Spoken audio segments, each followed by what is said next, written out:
Alright, so we looked at the physical parts of the earth: atmosphere, lithosphere, hydrosphere. That's the non-living abiotic factors, components of the earth. These, of course, are all the foundations for the living parts of the earth, which is our fourth sphere, which is your biosphere. Okay, so that's all the ecosystems of the earth. First of all, understand that we're not leaving the physical parts behind. They are the foundation. They determine what kind of organisms are going to be there, so they are part of the ecosystem.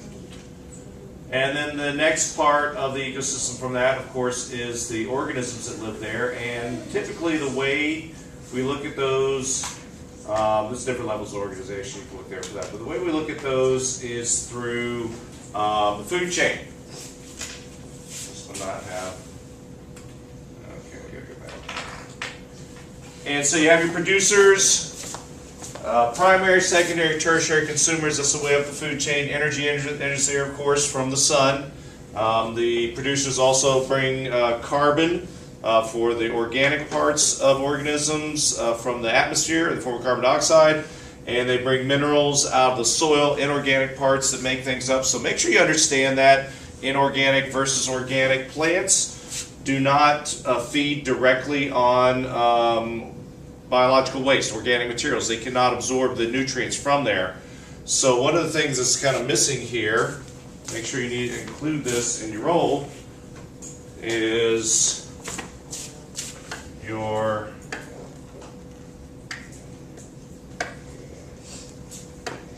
decomposers,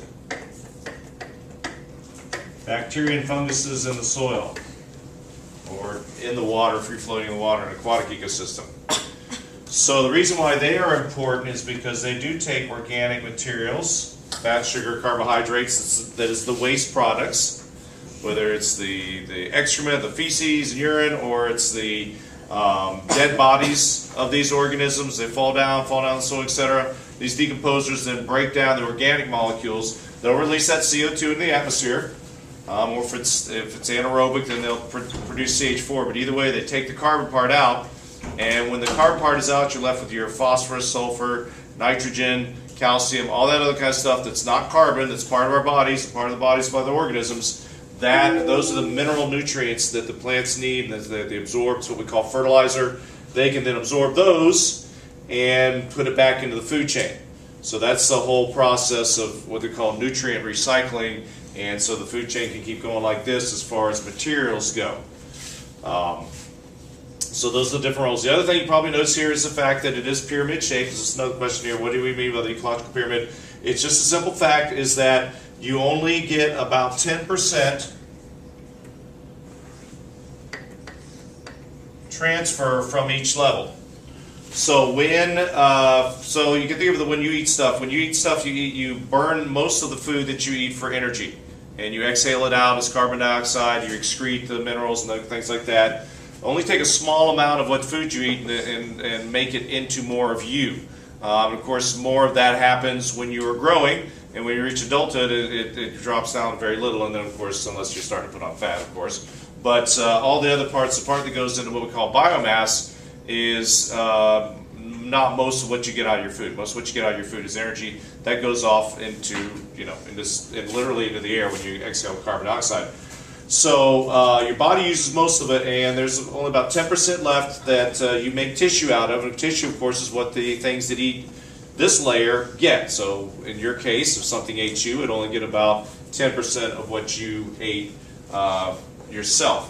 So that means every step up the food chain, there's less and less available. So that also means that you have less and less by about 10%, 90% less actually, about 10% of each one. I know this doesn't look like 10% here, but by biomass. So if you got 1,000 kilograms of grass here, you're going to have about 100 kilograms of grasshoppers, and then you're going to have about 10 kilograms of shrews or voles or whatever those are, and you'll have about 1 kilogram of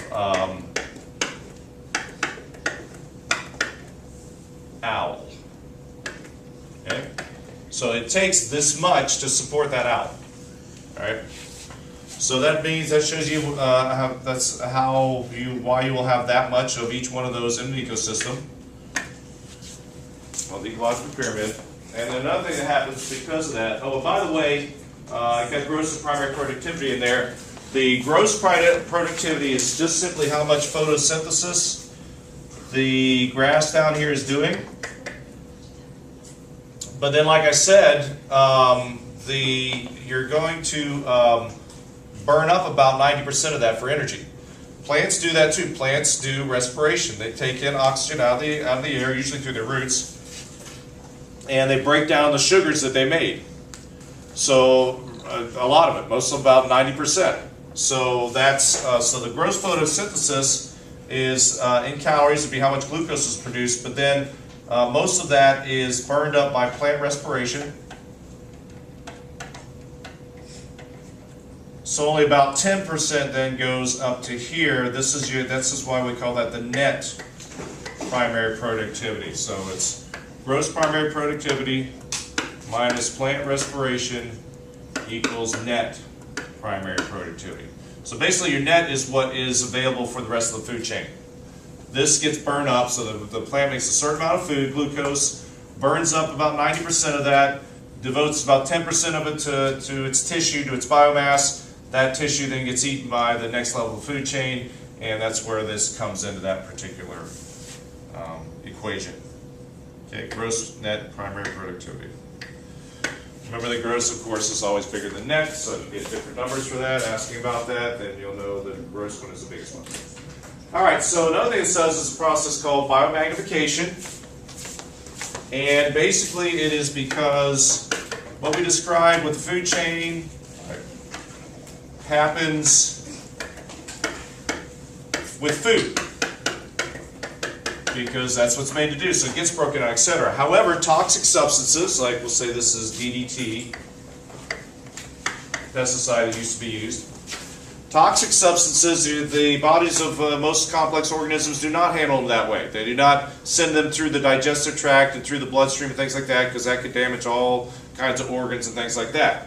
So they do something, they store it away. They do something called bioaccumulation, where they store it away, so make sure, that's in the notes, make sure you know the difference. And then second of all, that means that rather than only getting about 10%, because 90% was burnt away of the toxins, the next level, the bodies keep all that toxins in them, so not only do they get more in it as they get older, like your bigger tuna that they use for fresh tuna, it tends to have more mercury than the small kind that they use for cans, the young kind. But also it means that as it goes up the food chain, then you're getting almost that full transfer, and that makes it more concentrated, because the amount of toxin that's in these organisms stays about the same, but the amount of organism, it's a ratio, decreases by 90%. So if you had 100, let's call them nanograms of DDT here per 1,000 kilograms of plankton, then once you got up here you might have 90 nanograms of DDT. You'll lose a little bit, some will get excreted, and over 100 kilograms of mayfly nymph, we call them macroinvertebrate bugs. So the bugs have about 10 times as much. And then you do that same thing again, and the fish that eat the bugs are going to have about 10 times as much as they had, ratio-wise. And then so once you get up here, you got 90 nanograms per 1 kilogram of blue heron, much higher concentration, much more concentrated here, as you can see on that graph. Okay, so that's biomagnification. That's how it's a factor of both toxic substances like we tend to put out in the environment. We've got examples of that. They first discovered in birds of prey, particularly bald eagles and osprey with DDT, and now we see it in tuna with mercury. Mercury probably from burning coal. All right, natural selection in niches. Niche, I guess however you want to call it. So natural selection is a process, survival of the fittest, and that survival to the point where those organisms go on, and those traits that made them survive, their adaptations, are passed on to the next generation. And so that basically shapes what kind of organisms you have in an ecosystem based on the environmental factors. So for example, if it gets colder, mammals that naturally have a thicker coat they will survive and they will pass that trait on to their offspring. And then as it gets colder, you'll see the thickness of the coat. If that's a genetic trait, just use that as an example. Better example actually is what happens with pesticide resistance. So that's a common problem in agriculture, and it is an example of natural selection in that when you spray pesticides on a population of bugs, there's a good chance that a small part of that population has something about it, thicker exoskeleton, certain enzymes that break it down, whatever, that makes it more resistant to that pesticide. And so what happens then is, of course, all the ones that aren't resistant, they die. So that's a change in the environment. That's one of the things you have to have for natural selection, is a change in the environment once you reach a steady state. And then, so what's left over, these resistant, we'll say beetles, potato beetles, if you will, and those then will breed with each other and then pass that resistant trait on to the next generation. Now, rather than only about 10% of them being resistant, you've got 80, 90% of them are resistant, and therefore when the farmer comes through and sprays again, it's the spray's hardly going to work at all. You're going to kill a much smaller amount. So that means you use either different pesticides or higher concentration, things like that, all of which are bad, of course, for the environment. So that shows you the process of change the population of the beetles. Now, natural selection does not act on individual organisms, but it changes the composition of the population from 10% of these types of beetles that are resistant to closer to 100%. So that's how natural selection works. So as this happens, particularly in a new environment, in an ecosystem that is just formed or whatever else, or they've got what we call a reset, we'll talk about in a second, is that you get these different organisms that basically find the conditions based upon the physical conditions as well as the biological conditions, the things they have to compete with, etc. They find their ideal role in that ecosystem to play. Not always will it be the one that's most numerous or at the top of the food chain, all those other kind of things. Every organism has a part to play in an ecosystem, and in a stable ecosystem that's evolved over a long period of time, you get a lot of these different roles, which we call niches. And so it's important to understand some of the different types of niches that exist there. You have, in general, no pun intended, you have generalist species that can survive in a lot of different things, do a lot of different things, eat a lot of different things. Cockroaches, for example. And then you have specialist species which have very specific needs. We just talked about this. We talked about endangered species like the panda that needs a bamboo forest and everything to do well.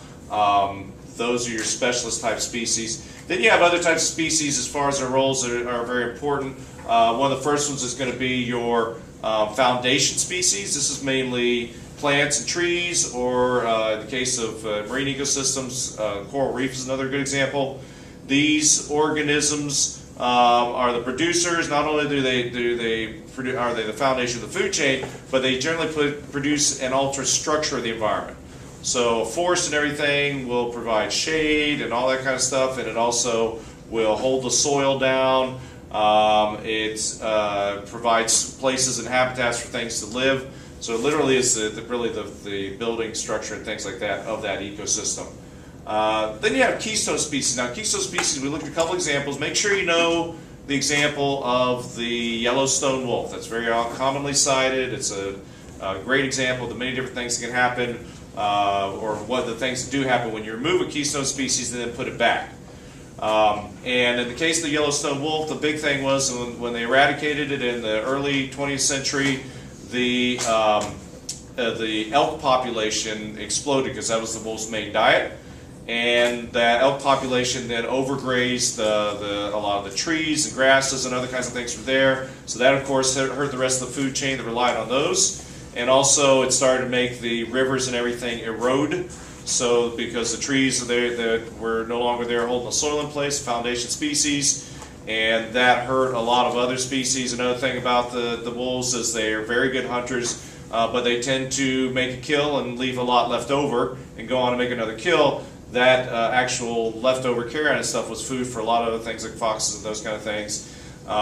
There was also competitive species for wolves that tend to be a little bit more of a burden in ecosystem, like coyotes. Their numbers went up significantly. So all those different things happened when they took out the wolves, when they put them back, things returned fairly much to normal. Biodiversity went all the way up. The rivers recovered because the trees were growing on the riverbanks now, and the water was clearer because they filtered that out, and you didn't have all the erosion, and you had more habitat, things like that. So that's an example of keystone species and how they affect ecosystems. Other examples are the otters is another good example to look at when you see how those work. We actually did this twice, I see. We just did this in endangered species. I know I've got that repeated, but I'm not worried about that now. All right, so there's those examples there I just talked about. Nutrient cycles. So you want to know how carbon, nitrogen, phosphorus, etc. move around, the different processes, respiration, photosynthesis, the human impact. Make sure you're aware of that. You've got people burning fossil fuels and cutting down trees.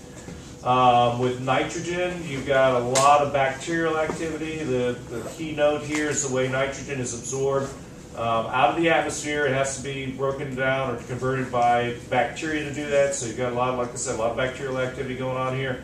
You've also got the human impact of people producing fertilizers, which will add to the N2O in the air, which we just talked about was a factor for global climate change. But this is how you don't need to know all these down here, but you should know, I think, yeah, these are your basics. So if you're full up on, every subject in environmental science and you want to memorize just one more, this would be a good one too. You'll get at least one question on the nitrogen cycle. Every once in a while, they give you one of those matching ones where you've got 4 of them on the nitrogen cycle, and that'll kind of mess you up if you don't know it at that point. So it's a lot to memorize. We've had it before, but certainly wouldn't hurt to be familiar with these particular processes. All right, then you got phosphorus. Phosphorus, the main thing about phosphorus is it's very stable. It doesn't dissolve very much. It tends to stay in the ground mostly. It does not have a gaseous component, so that limits its transport and everything around. So it's kind of very stay-at-home. Animals eat it, ingest it, poop it out. Phosphorus tends to come out in feces, and nitrogen tends to come out in urine. Phosphorus is insoluble for the most part. Nitrogen is very soluble. That's why they end up in those 2 different places there. Yeah, it's sulfur. Sulfur we don't hear a lot about. The big thing about sulfur is the human impact that we produce a lot of sulfur oxide. We know that with acid rain and things like that. There's a lot of bacterial activity. I've never seen anything specifically asked about sulfur metabolism, so I wouldn't worry about that. Just understand there's a lot of decomposition of sulfur in the soil and stuff. That's why it stinks a lot of times when you go near mud and things that smell like that. And that was sulfur. All right, then your biomes, you should just, in general, know. I put a table in here for you on that. Where they are, their physical conditions, the kind of organisms you'll find at each. Also, that was just filled in. That's nice of me. And then also your basic ocean zones, your aquatic life zones, they call them, is basically marine biomes. The main thing with each one, biologically, is going to be your main producers. It'd be good if you knew some of the consumers and everything there. And then also knowing the physical factors, that's a big thing as well. Depth and where they're located and those kind of things. Then we did 6 sessions, so just the process. Know the details of how you start off with pioneer species, like primary succession starts with bare rock.